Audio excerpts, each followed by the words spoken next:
Good evening, baseball fans, and welcome to a brand new episode of the Bullpen Bulletin here on IE Sports Radio, your direct feed for all that is sports.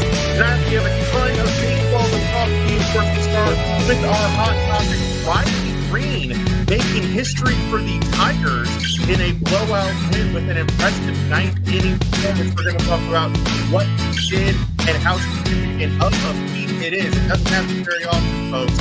So, really well done by him. We also have an unfortunate incident at the Pirates that at least currently, thankfully, has a positive ending. We're going to talk about what happened there. And then, of course, the Rangers in an early season switch to fired their team coach and brought in a fresh Brett.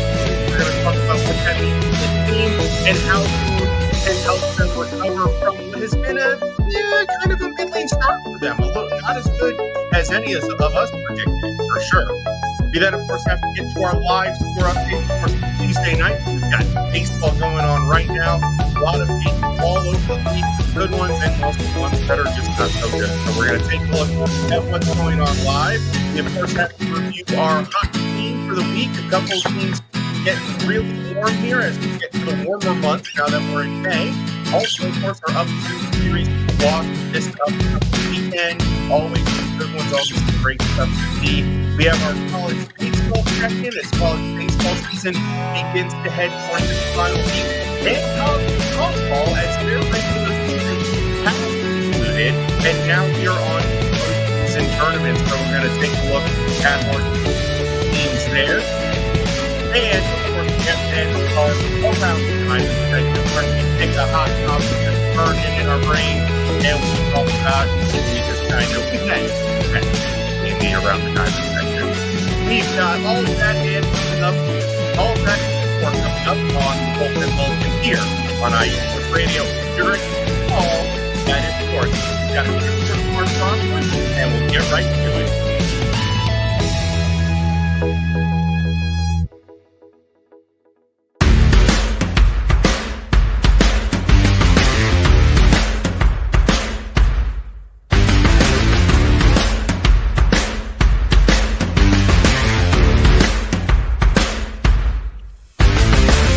IE Sports Radio fans, this show is brought to you by Planet Jerky Premium Brisket Beef Jerky.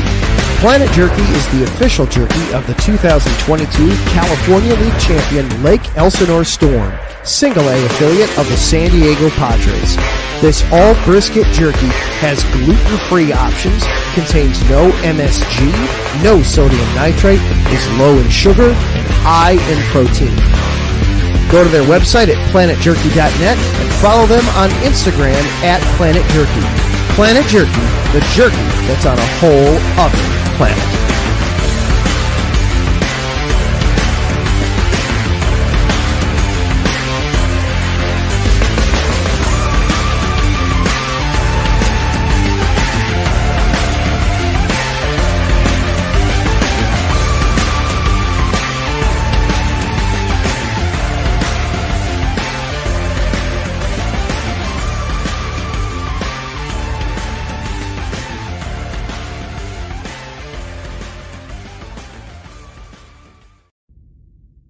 Rise and shine. It's 4 a.m.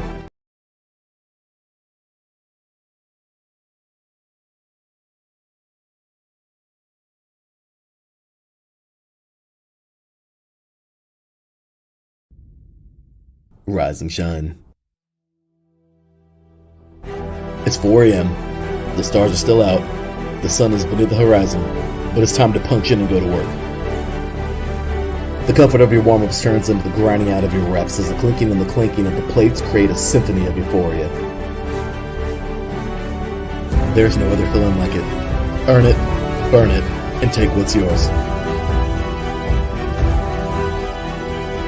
IE Sports Radio has proudly partnered with Vital Apparel, a brand that not only fits great, but also promotes and donates to mental health research. Use our code IESR to get 15% off their comfortable and inspiring gym wear and help them on their amazing journey to support mental health. Go hard, take part in your iron therapy, and be strong. Because when your mental health is as strong as you are, there's no telling how far you'll go.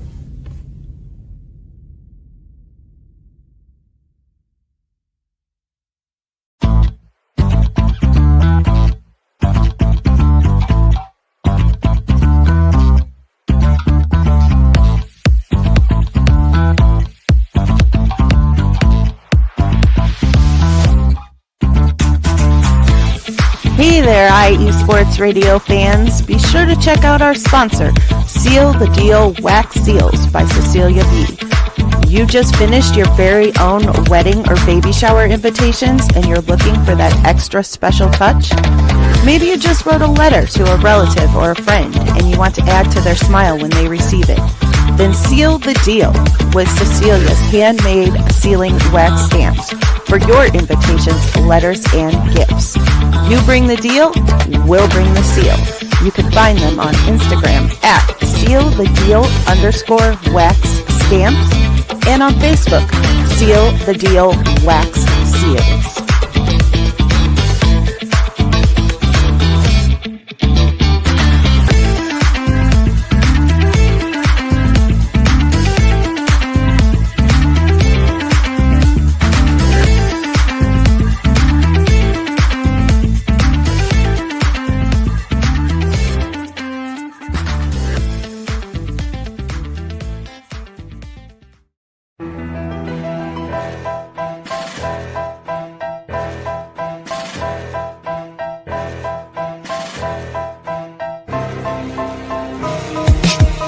For the last 10 years, IE Sports Radio has been bringing you amazing content ranging from interviewing legendary athletes, coaches, and other authorized media personnel to building tailor-made shows dedicated to all major sports cities around the country. Make sure to follow us at IE Sports Radio on X, Instagram, Facebook, TikTok, and YouTube to keep up with the latest in sports and with all of our shows. Also, make sure to check out our daily updated website at iesportsradio.com. At iesportsradio.com, you can see our daily show schedule and check out all of our show pages with personal bios to learn a little bit more about each of our awesome hosts. In addition to our show pages, you can catch the IE Sports Radio blog, Hall of Fame, Fans of the Month page, and our merchandise shop including t-shirts, tank tops, caps, long sleeves, hoodies, and more. For now over a decade here at IE Sports Radio, we've continued to be by the fans, for the fans, and we thank you all for your support and for making IE Sports Radio your direct feed for all that is sports.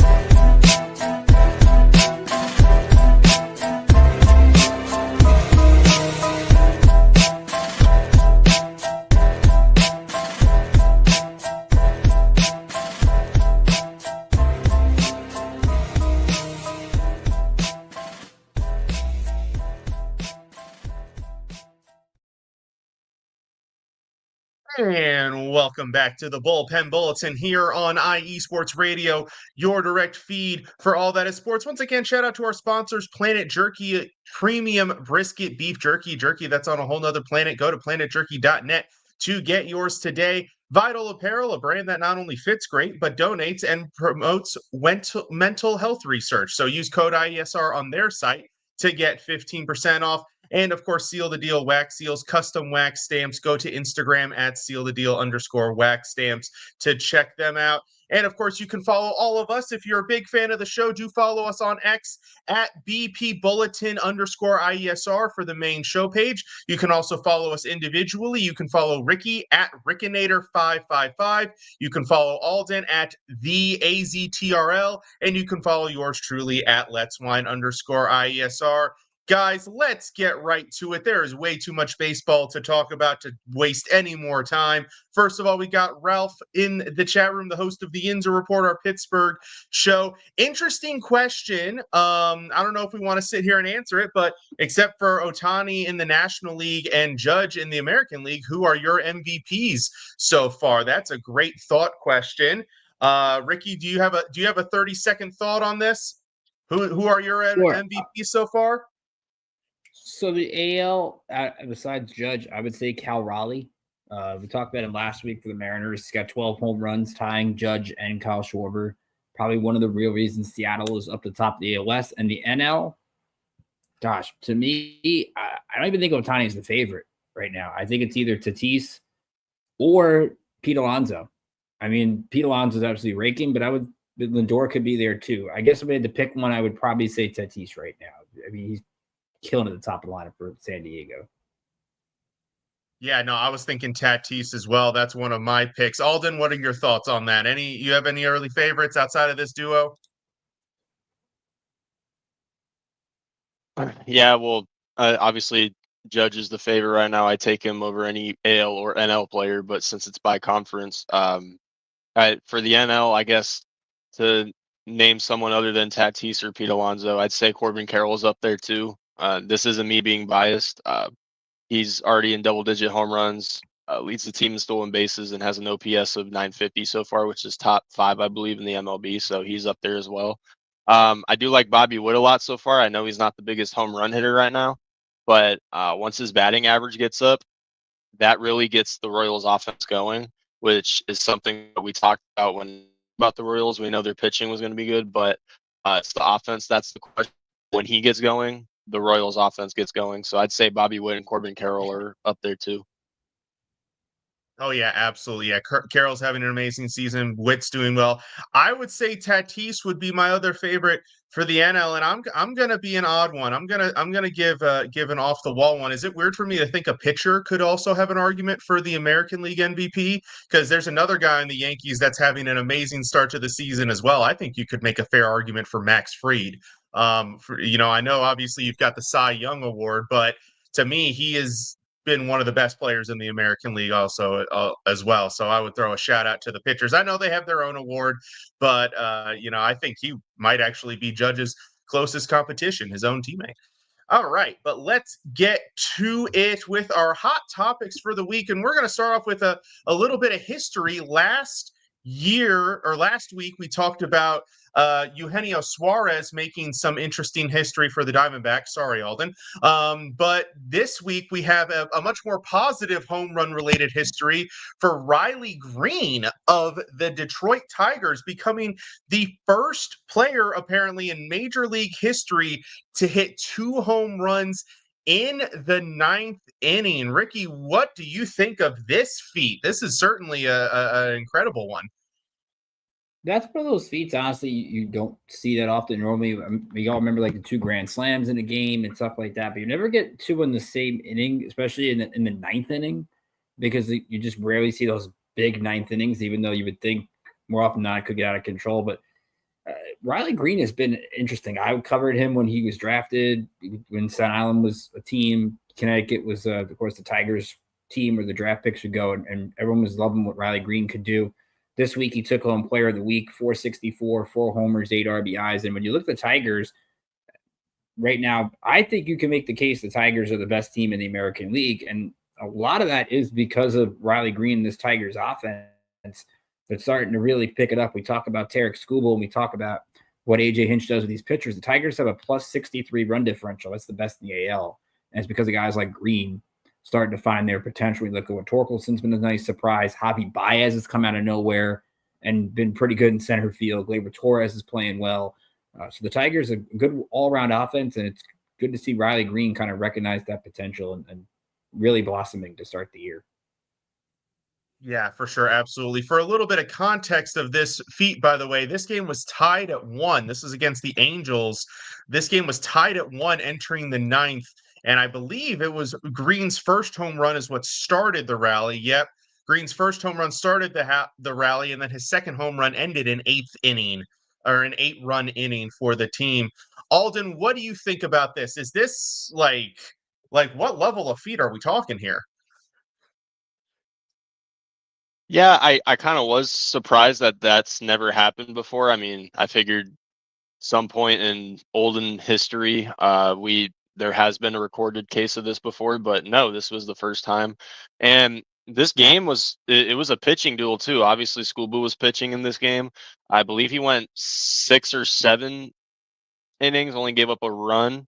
Correct me if I'm wrong, but it was a pitching duel for a majority of this game. And then that's when the 9th inning came, and the Angels bullpen has they struggled, I believe, a couple games before that game as well. So their bullpen kind of went on a little bit on the downside in this past week when we saw that game. So, but yeah, and that game ended up to be 9-1.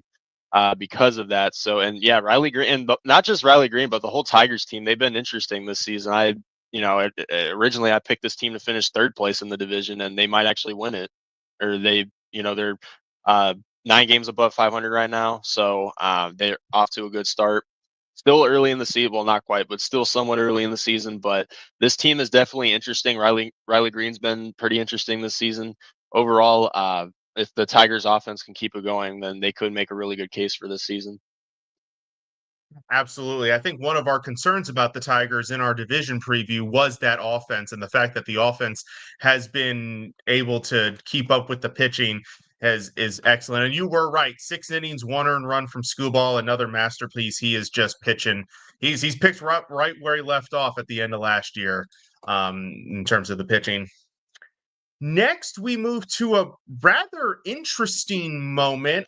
Thankfully, at least as things currently stand, not a tragic moment, but incident at PNC Park this past week where a fan at a Pirates game fell out of the outfield stands in the right field second deck, about a 21-foot fall from the railing to the warning track. He actually landed on the field of play during the play, too. Just a really overall crazy moment there. Alden, we're going to start off with you on this one. What are your thoughts about what happened here?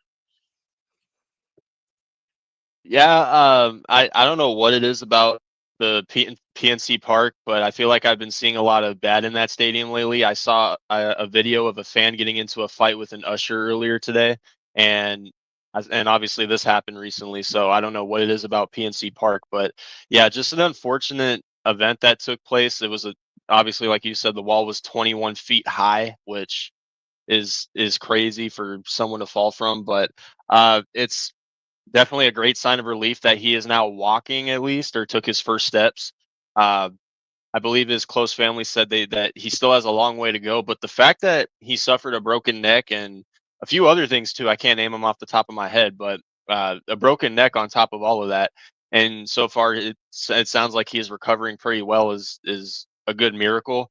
Uh, it sucks that it happened like that, but uh, the Pirates organization in that stadium, they took him to treatment right away. He got taken care of, so credit them for that. But it's a good sign that he is recovering so far, and I guess we'll see later how he continues to recover. But overall, sucks that happened, but it's good to see that he's getting better at least. Great sign. Absolutely. Great to hear that he is at least making progress in the right direction. Alden, what are your thoughts on this one? Sorry, Ricky. Ricky, what are your thoughts on this one? So I think when you look at this, and glad he's doing better, I think it harkens us back to kind of like the first kind of games we went to as kids, and that we're in the bleachers or something like that, and you kind of look down and you're like, wow, this is pretty high up, especially if you're sitting on the railing, kind of like that, where that could be an intimidating moment. We've seen fans fall before. I remember the one, I think it was in Texas with many years back. I think when Josh Hamilton was there. So there's been plenty of these, and unfortunately, I don't know if you could I don't think you can put guards up or anything like that, because it's not talking about like the netting behind the plate, and that's two different things. It just kind of exercise extreme caution. I know I've kind of felt like last year I went to a Yankee game, I sat behind the wall, and even then you're kind of like, it's different than just sitting in the stands like 15 rows back. He was celebrating, and this kind of thing can happen. It's not really something like get on the team or anything like that. It just harkens you back to like remembering, hey, you're actually pretty more high up than you actually think at these games. But glad he's doing okay. Yep, absolutely. It's just tale of caution. Like I said, thankfully he's progressing in the right direction, but just please, y'all, be careful when you're at these games, especially when you're on these railings. I know you get into the game, you get excited, the emotions start, you start pumping, and maybe you start to lose track of your surroundings. Just please be aware, obviously my regular show, Let's Whine About Sports, I talk about alcohol, but I also talk about drinking responsibly, and I can branch that out to just behaving responsibly in general when you're in a situation like that. Always be aware of your surroundings, always proceed with caution. Don't do anything unnecessarily risky. It's just not worth it. And then some more news. This was, I believe, yesterday. This news broke out of Texas. The Rangers making an early season decision to fire their hitting coach and then hire former MLB All Star Brett Boone as their hitting coach. This comes as the Rangers are off to a rather mediocre start, I would say, overall, sitting 17-18, and they've scored the fewest runs of any team actually currently in the American League. So, Ricky, we'll start this one off with you. What are your thoughts about this move?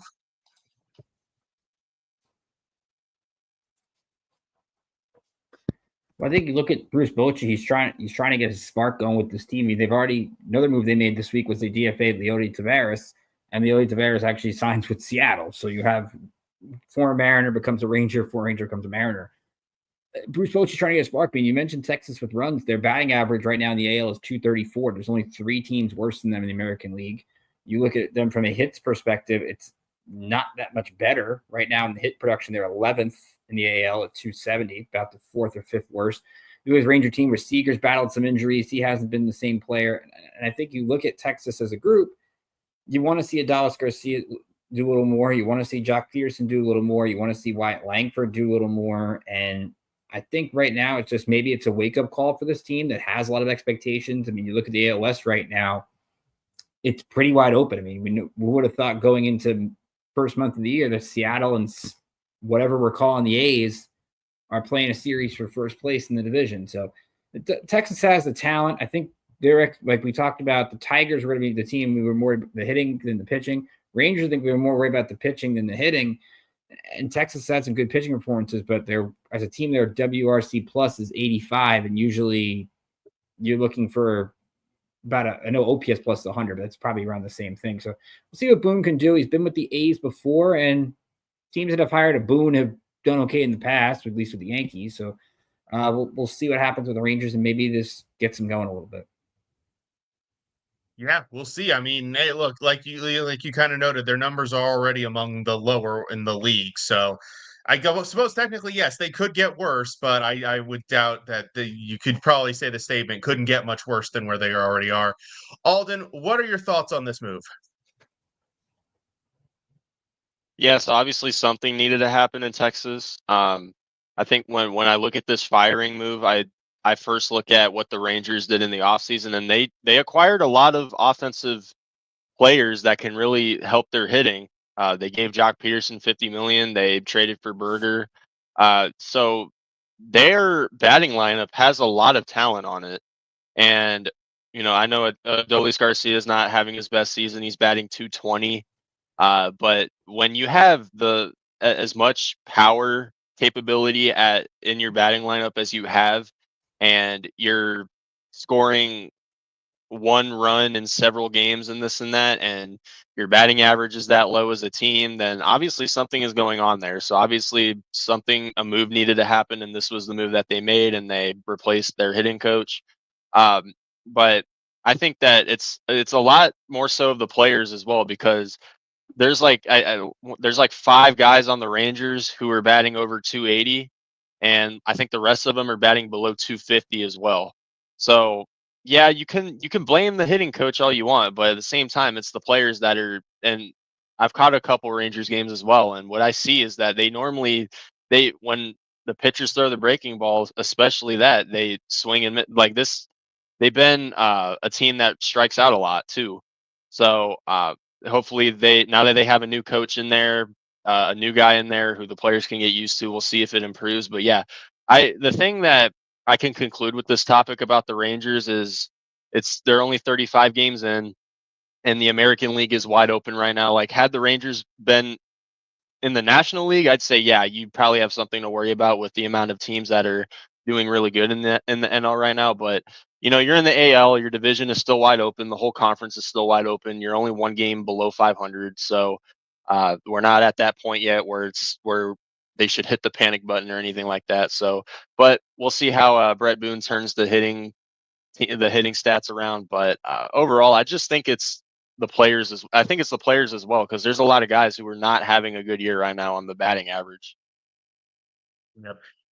Yeah, absolutely, 100%. I like the proactiveness of the move. I think this is a team that very clearly had postseason aspirations entering the season. I think they identified a area that they were struggling in early on, and they decided they had the opportunity to make a move to get a guy like a Brett Boone, who was in the MLB for a long period of time, who did make an all-star team, a couple of all-star teams. I just like the proactiveness. I think teams that have these level of expectations, that can recognize issues early and fix them now, are in a much better spot come July, August, than teams that maybe wait around and say, oh well, it's only the first 35 games, let's see how this develops. Sometimes maybe the better move is to be proactive, jump ahead of the issue here and get it resolved early so that you can get some momentum later in the season. Before we hit our first break, we are, of course, going to do our live scores update. We have a bunch of games going on right now. Actually, one game of which just wrapped up, and I think it's interesting that we've had a couple of games wrap up in a doubleheader. So we have two results from the same teams, Cleveland and Washington splitting their doubleheader. Washington winning the first one 10-9, Cleveland winning the second one 9-1. But Ricky, take it away. What's going on right now as we're live? All right, so good. So interesting doubleheader. We also had a postponement today. The Tigers and the Rockies rained out. They will play a doubleheader on Thursday, so we have to wait a little bit longer for the Tigers to crush Colorado, who now have 6 wins. So last week we talked about maybe they'll get to 10 by the end of May, so they're getting closer. Elsewhere around the league, Dodgers and Marlins are 4-4 in the top of the ninth. Shohei Ohtani, 10 homers and 10 stolen bases now on the season. He loves to hit in that ballpark. Phillies are in Tampa. They're up 7-3 in the ninth, trying to get their 20th win. Kyle Schwarber, his 12th homer of the year. Nick Castellanos, a 3-run homer in the 8th. Zach Wheeler looks in line to get the win. 7 innings, 2 runs, 4 hits, and he struck out 9 on just 84 pitches, so good outing for him. We mentioned the Rangers. They're up 6-1 on the Red Sox. That game in the top of the 8th. The Texas bats starting to heat up at least a little bit today. 5 different players driving in a run. Nate Eovaldi, the former Red Sox, quality start there. Reds have finally got on the board. 1-0 against the Braves in the top of the 8th inning. The only RBI coming from Santiago Espinal. Andrew Abbott, 5 scoreless innings. He struck out 8. And for the Braves, Chris Sale, 10 strikeouts in 6 2/3, but nothing to show for it. In New York, Yankees just finished a 10-run 7th inning, capped off by an Austin Wells grand slam. They lead the Padres 12-3. Now, this is, of course, the 2 former Juan Soto teams, but a really good pitching matchup tonight. Michael King making his return to the Bronx and pitched pretty well. 2 runs, 3 hits over 6. Aaron Judge's 12th homer of the year against King. Clark Schmidt, 6 strong innings as well. Yankees will lead him, especially after DFAing Carlos Carrasco today. White Sox 3-1 over the Royals. That game going into the bottom of the 8th. White Sox trying to get their 11th win. Kyle Isbell, homer for the Royals. Sean Burke, only 1 run allowed in 6 1/3. Twins with a 5-1 lead over the Orioles. That game in the bottom of the 7th inning. Pablo Lopez is back, and he is back in a big way for the Twins. 11 strikeouts and 5 innings of work. It's an insane stat for him. Twins have a 2-run homer in this game from Carlos Correa. Battle of the ex-NL Central teams. Brewers score 4 in the first. They lead the Astros 4-3 right now in the 7th. Jake Bauers, a 2-run homer for Milwaukee. Cardinals lead the Pirates 2-1 in the 7th. Paul Skeens usually doesn't play well against the Cardinals, but tonight at least he did. 6 innings, 2 runs, 3 hits, but 4 walks. Really surprising number from him. Cardinals have 2 RBIs from Alec Burleson. Matthew Liberatore throwing well in that game. In terms of games that are about to get started, Blue Jays and Angels out in Anaheim. Tyler Anderson, Urania for Toronto. Mets are in Arizona. They played each other at Citi Field last week. Now they're at Chase Field this week. Zach Gallen for the D-backs against David Peterson. And in Sacramento, Seattle and the A's, Emerson Hancock against Jeffrey Springs. All right, yeah, some great games, and yeah, great to hear Colorado with 6 wins. I think we're all like low key cheering for them to not break the record for the worst season just set last year by the White Sox.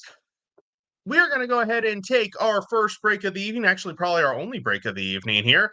When we come back, we're going to get into our hot team of the week, our upcoming matchups, and of course, our college team. So do not go away. You're listening to the Bullpen Bulletin here on IE Sports Radio, your direct feed for all that is sports.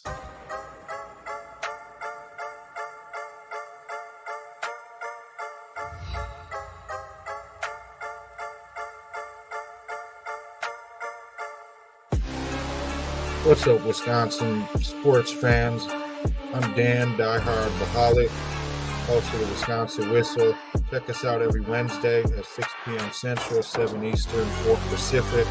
We're talking Green Bay Packers, Milwaukee Brewers, Milwaukee Bucks, Marquette basketball, Wisconsin football and basketball, and all Wisconsin sports. Don't miss us each week, Wednesdays, 6 p.m. on IE Sports Radio, your direct feed for all that is sports.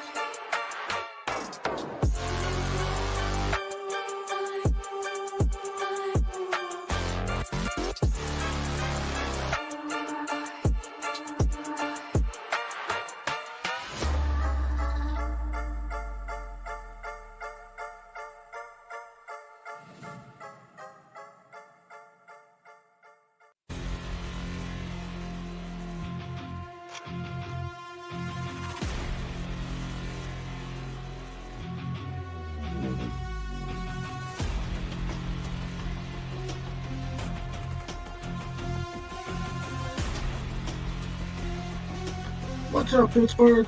This is Ralph Calise, the host of the Injury Report on IE Sports Radio, your direct feed for all that is sports. Are you that passionate diehard Steelers, Penguins, Pirates, or just a Pittsburgh sports fan? Then please join me on the Injury Report every Tuesday on IE Sports Radio, the direct feed for all that is sports, and I will update you on all that's black and gold. Have you telling your Pittsburgh fans and friends what's up with Pittsburgh sports. Tune in Tuesday with me, Ralph Calise, the Injury Report on IE Sports Radio, your direct feed for all that is sports. Let's go!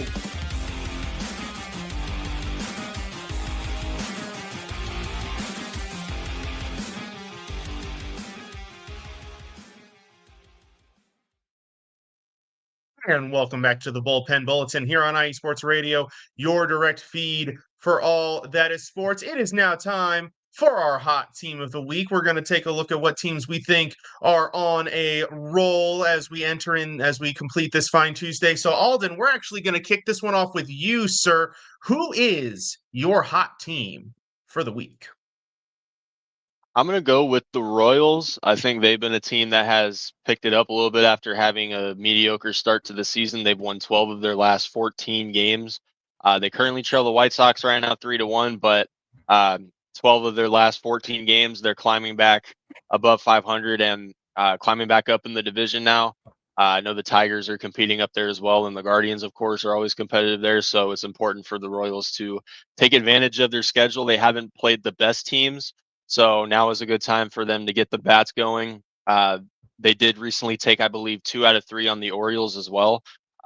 Orioles pitching, keep talking about that. That was a good opportunity for the Royals to get their offense going, which is something I still have concern about. But when Bobby Witt and Jonathan India and all those top 2 guys in the lineup get the offense going, then they're able to keep the momentum going. Their pitching has looked pretty good so far, as we expected. So I like what I'm seeing from the Royals. That division is a lot more competitive than I thought it would be. But 12 of their last 14, but currently trail the White Sox right now 3-1. We'll see how that game ends. But I like what I'm seeing from the Royals so far. Yeah, Royals definitely hot team, and thanks for rubbing that one in on the Orioles pitching. A little salt in the wound on that one. Thank you, sir. Ricky, who do you got? Who's your hot team? So we're going to go out west, and I'm going to go with the A's right now. I mean, this is a team that got off to a kind of a slow start, playing at home. playing a lot of difficult teams. And now they're starting to find their groove a little bit. They had a great win last night in extras. Jacob Wilson, who's a guy who barely ever strikes out, comes up with a big hit in the 11th inning to get the win. We'll see what Jeffrey Springs does tonight. This is a big week for the A's. They get Seattle, of course, this week. And then over the weekend, they'll host the Yankees. So this would be, I think, a real interesting matchup to see kind of where the A's stack up. And they've got a lot of good young players when we talk about the likes of Wilson. Soderstrom's having a good year.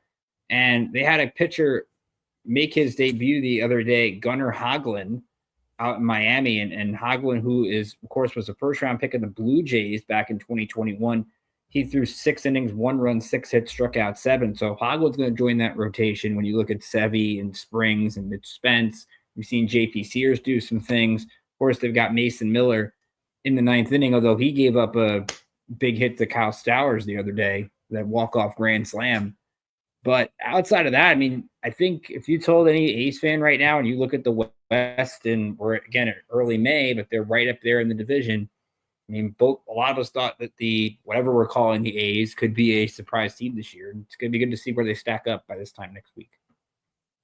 And former Orioles prospect Kyle Stowers. So thank you for rubbing that one in too, Ricky. I appreciate that. Both of you guys got me just now. Man, rough going.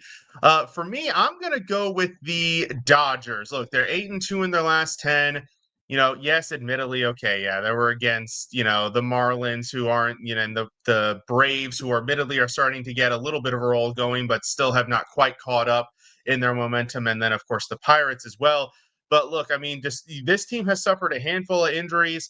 They just had another hit today with Teoscar Hernandez going down. So in spite of all of that, they are 8-2 and still leading their division despite tremendous starts from the Padres and the Giants, and the Padres as well, winning 6 in a row too, trying to not letting them get any room or any breath. So pretty good stuff from the Dodgers over the last week or so. Now we look ahead to this upcoming weekend, whichever series you guys want to identify. So Ricky, let's start with you. What are some of your series to watch as we finish the week and head into the weekend? So I'll go one local and one non-local for this.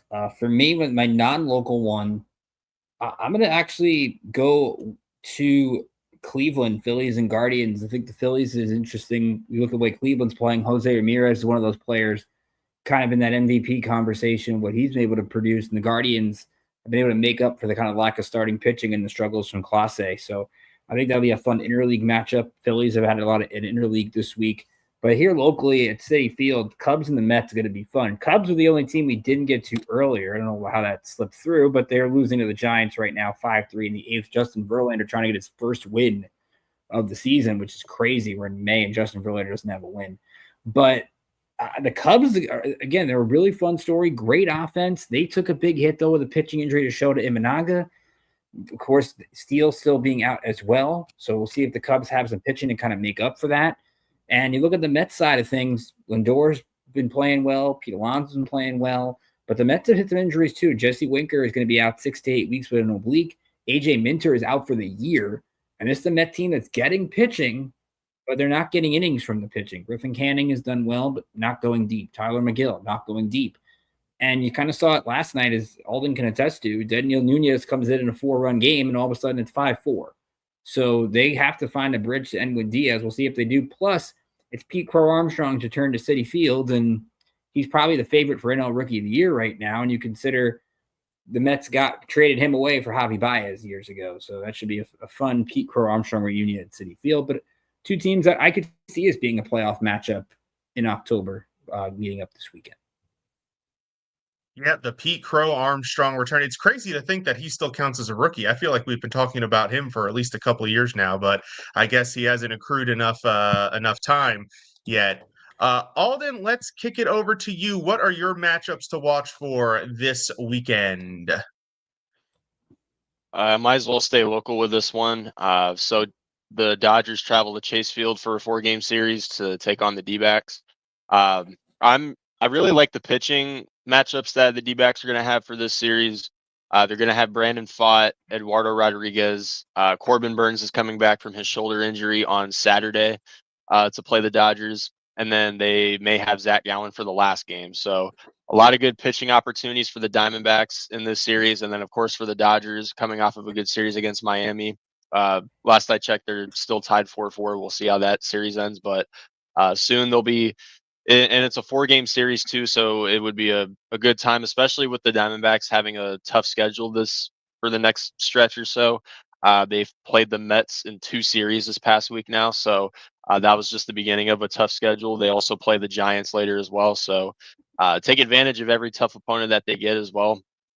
And of course, Corbin Carroll is looking like an MVP candidate right now. Ketel Marte just came back from injury, and he's back to what he was doing, getting base hits and driving in runs.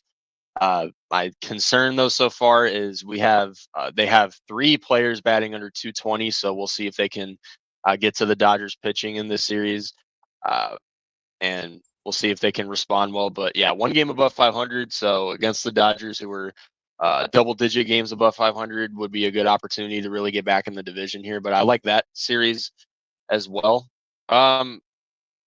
Also. I'll go with the Reds and Astros. These are 2 teams that have struggled a little bit on offense as well, especially the Astros a little bit. We'll see if they can get that going as well. And the Reds, of course, they looked like they were doing good so far. And then just recently, I believe they got swept or lost 3 in a row. So we'll see if they can bounce back as well. But I also like that one. Couple of good series there as well. There's one that's really speaking to me, so I'm going to focus in on it. I like the Yankees at the Athletics. You just talked about Ricky just talked about the Athletics, one of the hot teams in the league right now, a young up and coming team, a team that we kind of had as almost like a sleeper coming into the season. And here the Yankees, of course, who are still considered the big bad in the American League, but not doing so hot lately. The only reason they're leading the division is because the rest of the division has decided to be mediocre as well, it would appear. But you've got the Yankees, kind of the perennial favorites, the big dog. It's almost kind of got that David versus Goliath kind of feel to the series. The big dominant Yankees team with the big payroll facing the young Athletics team that doesn't even officially have a city right now. It is kind of in limbo, but still playing great baseball. I think that will be a really exciting series to watch. And good news for the Athletics, unless the Yankees make some moves on their rotation, it looks like they dodge Max Fried for the series. So that gives the Athletics a little even more hope in addition to the momentum that they have gathered. So lots of great baseball going on live and lots of good stuff coming up this weekend, but we're going to kick it to the college ranks now, and we are going to jump down to baseball. There's been some great college baseball this past week. I am going to start this segment personally because I, of course, have to brag about my Florida State Seminoles taking 2 of 3 from the 3rd-ranked Clemson Tigers. Really great series, a great matchup. The Seminoles won the first game in 11 innings on Friday. The Tigers got one back on Saturday to have it split 1-1, and then the bats came alive for the Seminoles on Sunday to finish it off. So really great series. It jumped Florida State from 5 to 2 in the rankings. I thought that was a little bit generous. I don't know if I would necessarily, leap to put them ahead of, say, LSU, for example, who has also been great this season, but still, a great series win for Florida State, and great to get that level of momentum and play that well against that competition as we get closer to the College World Series. So, Ricky, we'll move it to you next. Who is your team of the week, and what are some of the fun results we've seen? So let's keep it with the result for tonight. A lot of good ranked versus ranked matchups. Louisville leading Vanderbilt 5-4 in the 8th. Alabama against Troy gets a really fun matchup there, but Alabama's winning 10-1. That's 23rd ranked Bama versus 19th ranked Troy.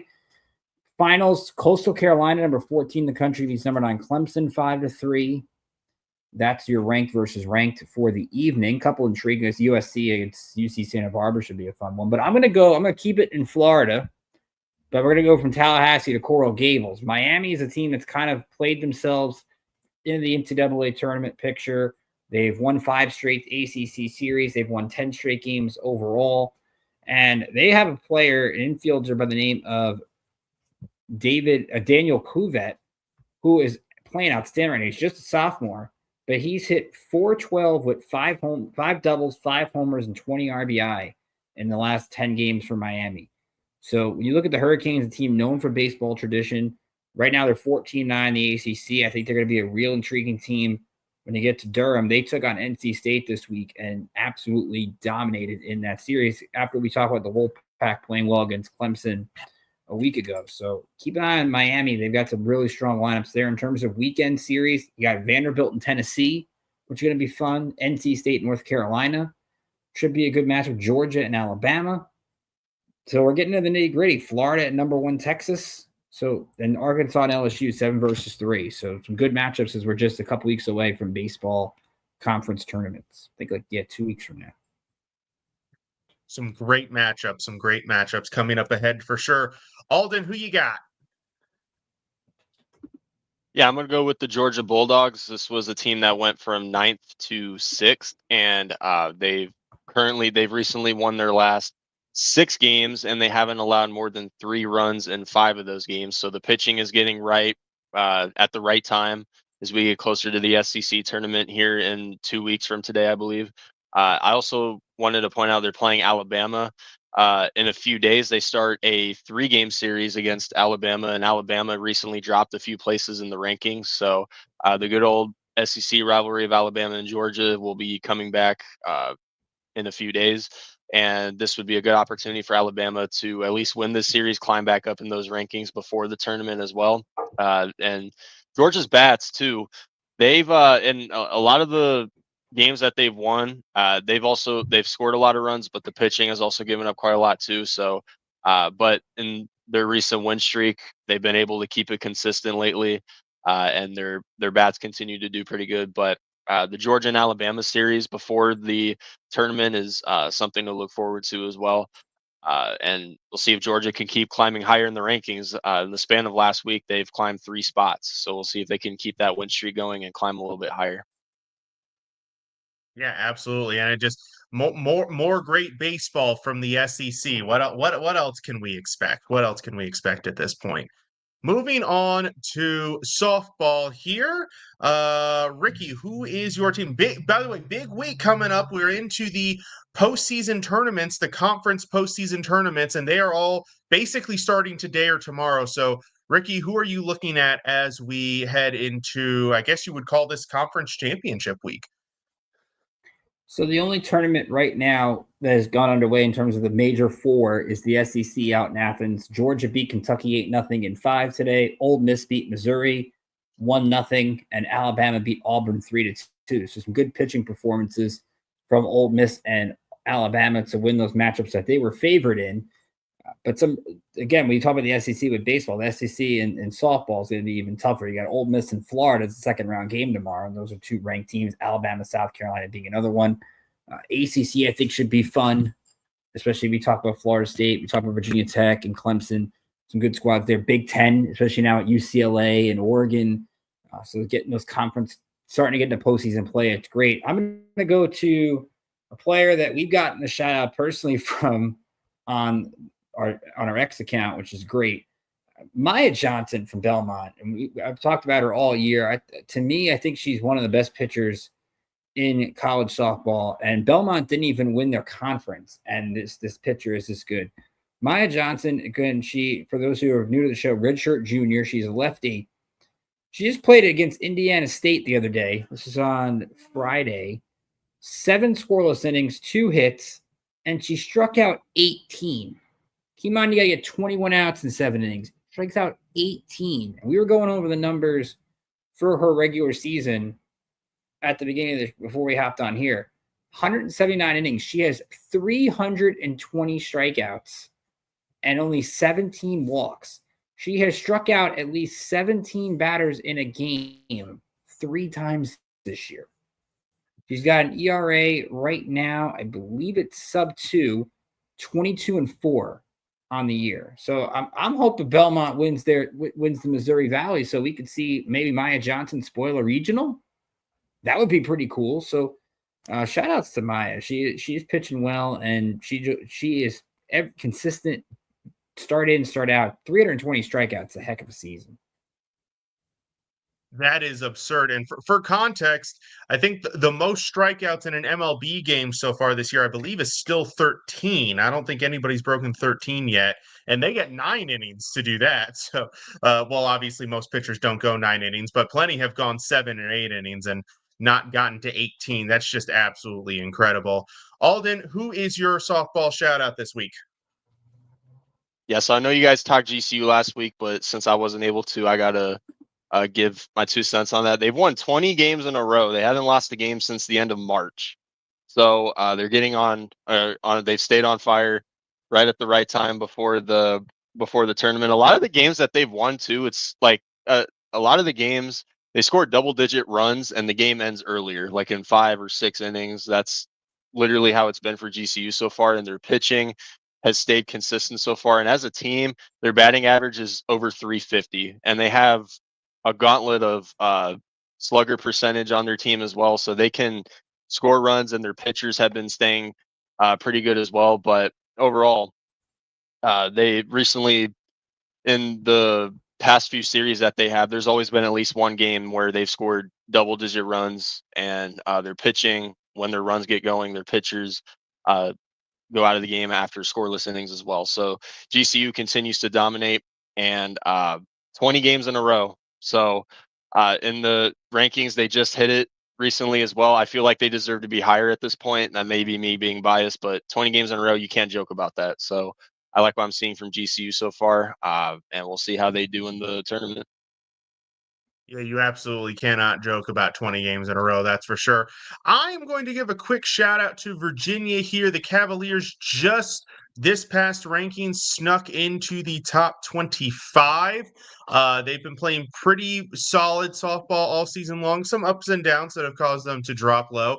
They're getting some momentum going. They got Louisville in their first game of the ACC tournament, and kind of like Ricky hinted at, ACC is going to be a gauntlet to run through for any of these teams, because you've got Clemson, Florida State, Virginia Tech, Stanford, Duke, a lot of really strong teams. Maybe not as many strong teams as the SEC per se, but it's still going to be a gauntlet. And for Virginia to get some momentum going into the Women's World Series, they are going to have to run through that gauntlet in order to make that happen. We are on to our last segment. We're just going to wrap it up with our typical Around the Diamond segment. So, Ricky, go ahead. What is your Around the Diamond topic this week? So, two things to touch on. One, there was an article in The Athletic, Ken Rosenthal, Jason Stark, they all did a really good job with this, about how pitchers and managers have apparently been out of the loop that the strike zone has shrunk this year. And it's just kind of ridiculous that when you look at baseball, where they change the ball, we get a big deal over torpedo bats. We talked about the balls being juiced in the past, or all these things that they just never can seem to get a cohesive realignment. The uniform controversy, where the uniforms were see-through, and all these different things. It's just, why can't we have, like, if they're going to change these things and tighten up the strike zones or shrink it down, the players and the coaches can't be in the loop in that. That, to me, that is just absolutely surprising. Maybe you shouldn't be surprised by that. The other thing I would say is also, you were right, by the way, Mike, Pete Armstrong, not rookie eligible anymore. He played 120 games last year. So because of that, I'm going to look at a Rookie of the Year candidate actually in the National League, which I think is pretty wide open, because right now the favorites are, you have to think it's a wide open in the NL. The AL, I think, has the more competitive race.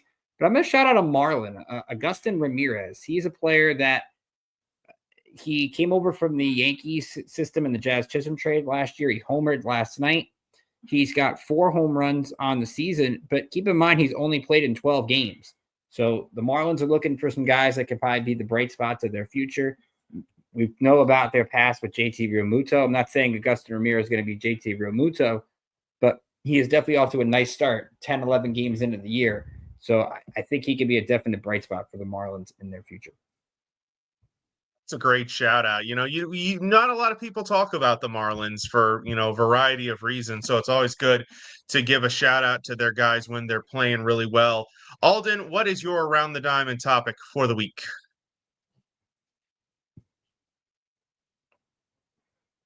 So I was going to talk about this last week, but I wasn't here, obviously. But literally a week ago, Rob Manfred came out and said that he's going to start a rule on request to end Pete Rose's ban and put him in the Hall of Fame.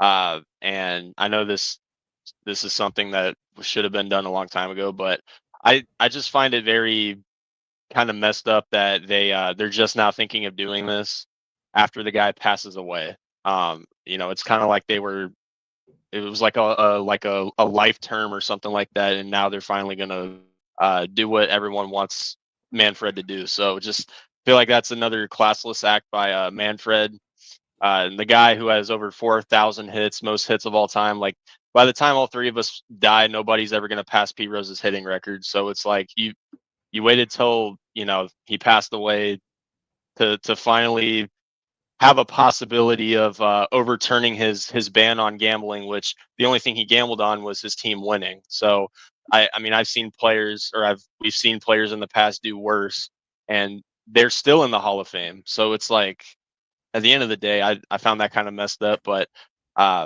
overall, as far as MLB right now, the strike zone shrinking, like Ricky brought up, I thought that was pretty interesting. But hey, as far as that goes, though, just the Pete Rose situation, I found that kind of messed up. But it is what it is. We'll see what happens in the future regarding that rule on request. Yeah, absolutely. It's certainly going to be interesting to see, and the timing, as you mentioned, Alden, is definitely noteworthy. I'm going to follow Ricky's lead here. I'm going to give a shout out to a guy, maybe not a guy who's sliding under the radar as much as his guy, but I've got to shout out James Wood, man. I mean, just hit his 10th home run of the season today, tied for second in the National League with the 10 home runs. He's 8th in slugging percentage. This is a guy who the Nats acquired in the Juan Soto trade, which, I mean, is certainly looking like a win right now since, Juan Soto's not with the Padres anymore. But he's really starting to come into his own. He's been one of the Nats' most consistent hitters this year, and with CJ Abrams coming back from injury and he's hitting really well in the leadoff spot, Keibert Ruiz continues to hit well from the catching spot. If they can just get a couple more guys hitting on the regular, Nathaniel Lowe's been here and there, but not super consistent. And obviously Dylan Cruz would be the obvious pick for the guy you'd like to see step up and start hitting consistently. If just a few more of these guys can start getting it going and hitting, consistently week in and week out, then I think this lineup is actually starting to look really dangerous. Even in a difficult National League where there's even close to 500, still a few games behind the wild card, I think they could possibly make a second half push if they are to get more consistent hitting going. That will do it for tonight. Thank you to everybody for tuning in. Thank you to Ralph. Thank you to Larry B. And thank you to actually Brian Francione jumped in a little bit later to say good evening. Good evening to Easter, the host of our Boston show. Once again, shout out to our sponsors, Planet Jerky. Premium brisket jerky. That's on a whole other planet. Go to planetjerky.net to get yours today. Vital Apparel, the brand that not only is great, but promote and donate mental health research. Go to their website and use code IESR to get 50% off of your purchase there. Of course, Feel the Deal Wax Deals custom wax stamp, perfect for your special occasion. Check them out on Instagram at FeelTheDeal_wax stamp. Of course, if you have not done so already, follow IE Sports Radio on all social networks, on X, Instagram, Facebook, TikTok, and YouTube at IE Sports Radio. And check out the website, IESportsRadio.com. There you will find our merchandise. We just got revamped. You have to go over there and check that out. Our show pages, blog, Hall of Fame, and so much more.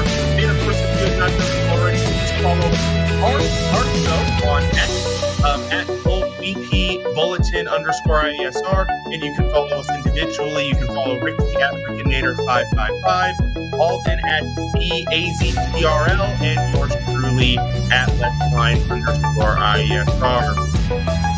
We'll be back next week to talk more baseball. Of course, we are just approaching the quarter-way mark in the MLB season, so still a long way to go. I know Alden said earlier, maybe it's not early in the season. I don't know. I still consider it quite early in the season, given that we still got about 120, 125 games to go. And, of course, college baseball really coming down to the wire. College softball will have reports from the conference championship to see how everybody did there. So, still a lot to talk about. Next time, we got like draft and prospects and stuff. That's basically not so far around the corner as well. The draft is not too much away. So that will become a topic kind of creeping in here as well. Once again, thank you all for tuning in. For Alden K, for Ricky K, this is Mike Patt, and we'll see you next time on the Bullpen Bulletin here on IE Sports Radio. Your direct for Paul, that is